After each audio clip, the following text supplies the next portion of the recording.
My name is Josué Lopez. I am a student at the University of Texas at El Paso from the Mechanical Engineering Department.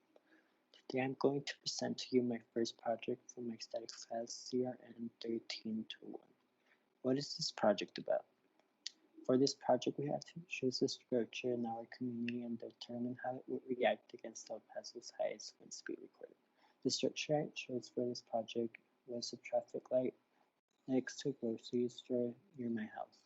For this project, we had to draw a free body diagram, list the unknown and known information of the structure, and make assumptions in order to come up with the solutions.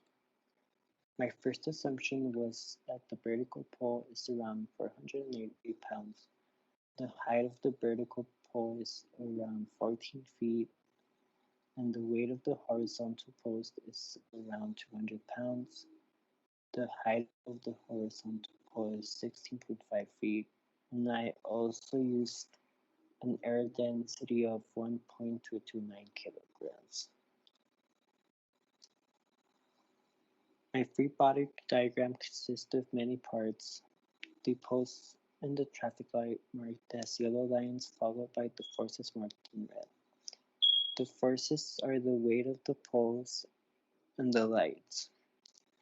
The force going through the center of the horizontal pole is the weight of the pole and the light. The force at the end of the pole is the weight of the light located at the end of the pole. The force following the vertical pole is the weight of that pole, and the distributed load along both poles is the force emitted by wind acting on the poles. We can also find the length of the poles marked as gray, as well as the forces needed to maintain equilibrium marked in green.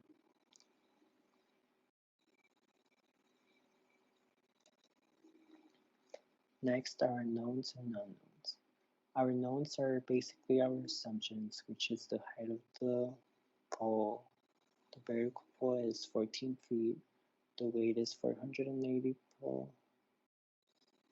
pounds.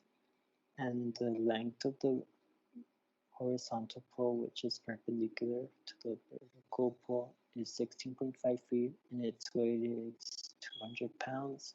I also assumed the weight of the lights is 30 pounds, and the force of wind exerted on the poles is 13.5 pounds per feet, which I'll get to that later. Our unknowns, which are the forces we need to find, are the moment at point A in the y-axis, the moment at point B in the y-axis, the force exerted at point A in the x direction, the force needed to be exerted at point B in the x direction, the force exerted at point A in the c direction, which is up, as well as the force exerted at point B, also in the c direction. For my solutions, I first found the force going through point A in the c direction, which is equal to the forces going through the middle of the horizontal pole, which equals out to 260 pounds. Next, I found the moment at point A, which I found by multiplying the forces by the distance they are located at, and equating them to 0. I found that the moment at point A is equal to 2,392 pounds. By using this information, I was able to find the forces needed at point B, which, as you can see in equation 3, we found the force at point B going in the c direction by subtracting our force of A and the weight of the pole. We know the force needed at point B in the c direction is 740 pounds.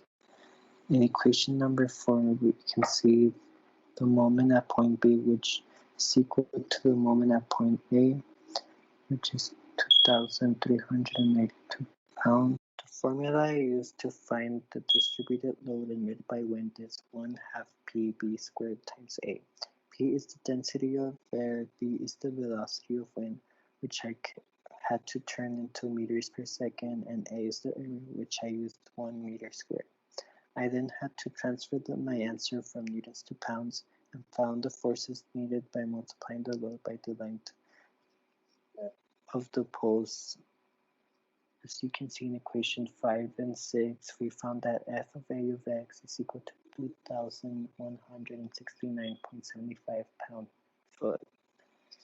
And in equation 6, we found that the force of B of x is 1,841 pounds.